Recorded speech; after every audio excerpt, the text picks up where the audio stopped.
Our next guest has hosted a terrific power showcase. In fact, it's called the Power Showcase. Going on, 15? This is year 16. Yeah, of the this Power is an Showcase. annual visit for us. What's this, year 5 for us? At least. We're pleased to have Brian Domenico on with us once again, talking about the Power Showcase. Brian, good morning.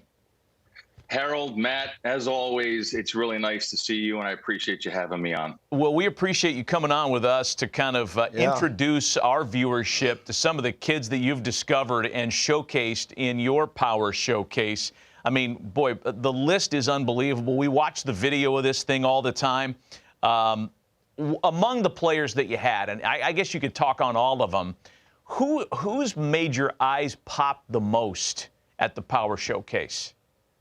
Well, as far as this year, I mean, it is tough because this was a year where there wasn't like that big human interest story of like the 525-foot home run or something along those lines. But there is a player by the name of Hogan Nelson who has attended 5 Power Showcase events, and he's actually a 3-time Power Showcase champion and won it as a 13-year-old and a 14-year-old. And then last year had to make a really big decision. He's one of the top quarterbacks in the state of Texas, and decided last year, after having a really good showing at area code, to kind of shift gears and focus strictly on baseball. And he came back as an underclassman and won in dramatic fashion. And he is one of those individuals that you have that has the it factor. When the pressure mounts the most and his back's against the wall, somehow, some way, he comes and he ends up pulling through and winning. And that's one of those unique DNA things that I think scouts and college coaches look for. Hey, Brian, I think we're in a unique time, too, where guys have perfected the home run. And do you see that early on, the art form of guys really knowing to master their swing for homers at an earlier age than before? Yeah, I mean, I'm glad you brought that up. The old adage back in the day would be that home run derbies would ruin a player's swing. And I'd be like, that's not really true, because there's so many different swings that are applied in an at-bat, whether it's an 0-2 count, or you have to hit and run, or move a guy over, or have to purposely hit a fly ball to the outfield for a guy who got a tag from whatever base. So I think that when you also put in the very beginning, when they're 12 years old and at Cooperstown, Cooperstown has those 200-foot fences, so the kids are enjoying that. Then they go to the Hall of Fame, and the nostalgia of looking at Babe Ruth's bat and a lot of the old uniforms. Now, they're too young to really appreciate all that, but it kind of starts there. And then they come to the Power Showcase, and knowing that they're coming to the Power Showcase and ending up at the other end of the rainbow in a major league stadium to kind of be a big leaguer and whet their palate for greatness and have that prosperous energy wash over them. Now it trickles back to, okay, how are we going to prepare for this? And with how all the great metrics today with blast motion and hit tracks and all how and Rapsodo and how their videos can be broken down, and how all of the hitting coaches are vast in so many different philosophies that they break down the kids' swings, and they really start to learn how to do that. Now, you can attest to this, Harold, that when you hit a ball and you square one up, it's smooth. It's one of the most beautiful moments in all of baseball, and obviously you have to elevate to celebrate.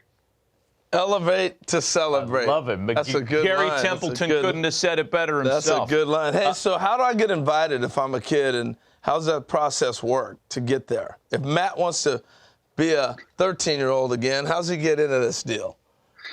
Yeah, and that's a great question. And there's a lot of different ways that you can get in. Some parents will reach out to me. Obviously, I need to take a look at some video. Then I want to take a look and see what travelable organization they play for, the level of competition. And listen, I don't always bring in the absolute very, very, very best guys. There are some big lumbering young players that they just need to set some goals. And it's only a matter of time before the kinetics and everything starts to come together, and they find themselves and they take off. So again, parents can reach out through the website. And again, there's a lot of different ways, Harold. Hey, so give us some names of some players, either prospects in minor league ball or big leaguers who've come through the Power Showcase. Well, I think the most noticeable one was Bryce Harper, obviously. And then you had, Tristan Costas, who's now the starting first baseman for the Boston Red Sox. And when he did the Power Showcase, he hit 5 500-foot home runs, which was really incredible. And then it was right, and then it was Blaze Jordan that you and I had talked about many times. And then he won the junior Major League Home Run Derby. There was a young man by the name of David Denson that hit a 515-foot home run off the jumbotron. That was back in 2012. Daniel Vogelback. I mean, there's countless guys in the big leagues. Tell us about this DiMaggio Lonero. Oh, DiMaggio Lonero, leaving nothing to the imagination. A very, very cool story. So his grandfather was an Italian immigrant. And so when he got to New York, just fell in love with baseball and obviously the New York Yankees. And when he had his son, which is DiMaggio's father, his name was Bill. When Bill grew up, he obviously was a diehard Yankee fan. So he decided to name his son DiMaggio. And his father was like, well, listen, that's kind of a tough name to live up to. And what's ironic is that DiMaggio actually told his father, and he knew about the event because two of his buddies did the event a couple of years ago, a player named Drew Rapepi, who actually was a two-time Power Showcase world champion. He told his father, he's like, I'm gonna go down and I'm gonna win it. And I think he put out some incredible numbers, 468 feet with his longest home run. And he has tremendous raw power. And like I said earlier, just scratching the surface and his potential. And I think he did Joe DiMaggio pretty proud, for sure. Yeah, I would say these kids are breaking my back looking at these videos. Italians, baby. You like Italians. I understand they also named the family dog Yogi. They Is did. that right? Man, That's right. living a Yankee dream there. Yeah. I want to ask you about, because there's a couple of 12U and 13U kids that popped as well. And I don't know, for me, the younger they get with the power, I mean, it makes you marvel at the command and the bat to ball skills when the kid's 12 years old. Great point. I think that some kids gravitate towards enhancing their baseball DNA and looking for that next big stage to have to compete upon, like IJ Garza you just saw. That's Tyler Cerruti. That's Sebastian Carthace, who actually won Week 9's Home Run Derby in Cooperstown. Austin Brown, who is a 14-year-old, Harold and Matt, that hit a 479-foot home run. Wow. Here it is right here. He hits it, and it goes off the back of the loanDepot sign. Check this out. Looks like Corey Hart. Beautiful, easy swing. Yep. Beautiful, easy swing. Oh, man, it's unbelievable. That is talent. amazing. Now, one more guy, if I can here, is a 6'8" power hitter from Tennessee named Braden Turnage, and I did a little research. I think he's 16 or 17 years old. 6'8". And I did a little digging, and I wanted to find out, okay, who in today's game, position player wise, are the top guys as far as height. You had O'Neal Cruz, the shortstop with the Pirates, and then you have Aaron Judge, who plays outfield. But I wanted to dig a little deeper and find out who was the tallest major leaguer to ever play first base. And it was Tony Clark. I guess he's the executive director of the Major League Baseball Players Association, had 251 home runs and a 15-year career. But, 6'8", and he's an incredible basketball player, and he's also an ascending pitcher on the mound. Wow. That's scary. He looked like Richie Sexton. That's a good. I thought he looked like George Mirasan. Yeah, that's good, too. NBA player. Hey, Brian, we appreciate the visit as always. Congrats on another successful run on the Power Showcase. I know that kids love participating in your event. You had it a few weeks ago, and for folks that are interested, it's on the website. We have the information on the screen. Brian, we appreciate the visit. Happy holidays to you and your family. Always. Thanks, guys.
Nick Presto, scout Kansas City Royals.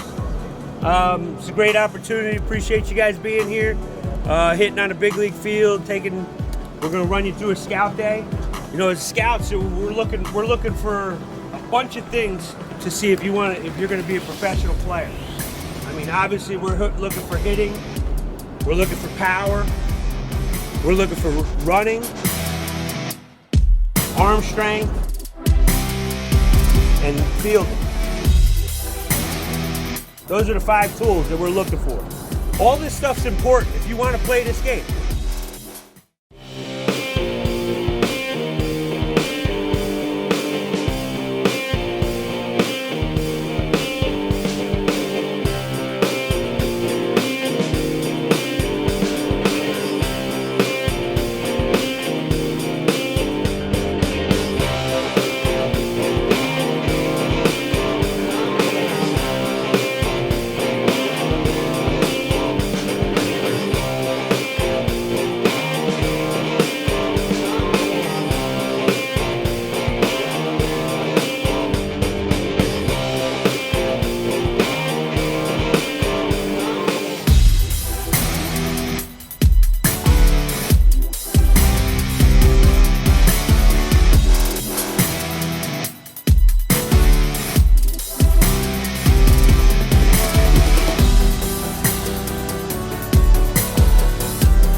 Now, each year when everybody's at check-in, for some reason, nobody wants to pick number 1. And I think it's just about the amount of pressure or having to be on. And welcome to life, because you can't always be ready for that moment. Sometimes it just has to happen.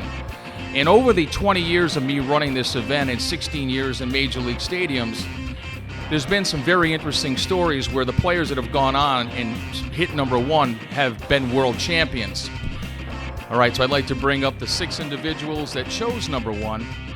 Dylan Boyle from Arizona, A.J. Starkey from California, Dillinger Waddles from California, Connor Young from Texas, William Strand from Arizona, and Ethan Pobransky from North Carolina.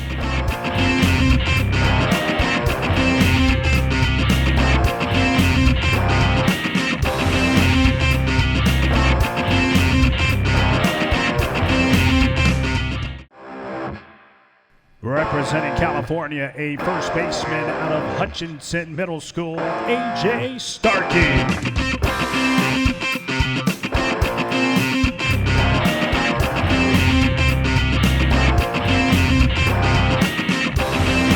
Oh, say does that star-spangled banner yet wave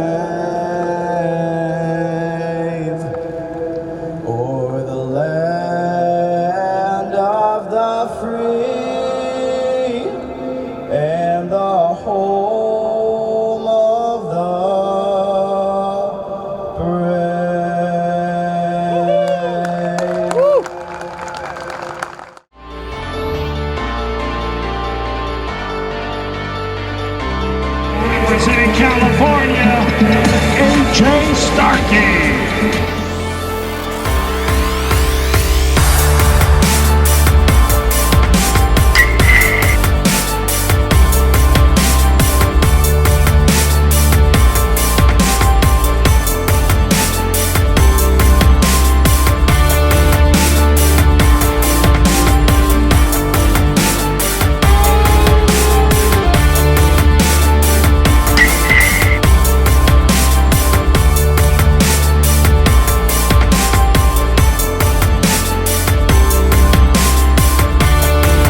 his 15-out round.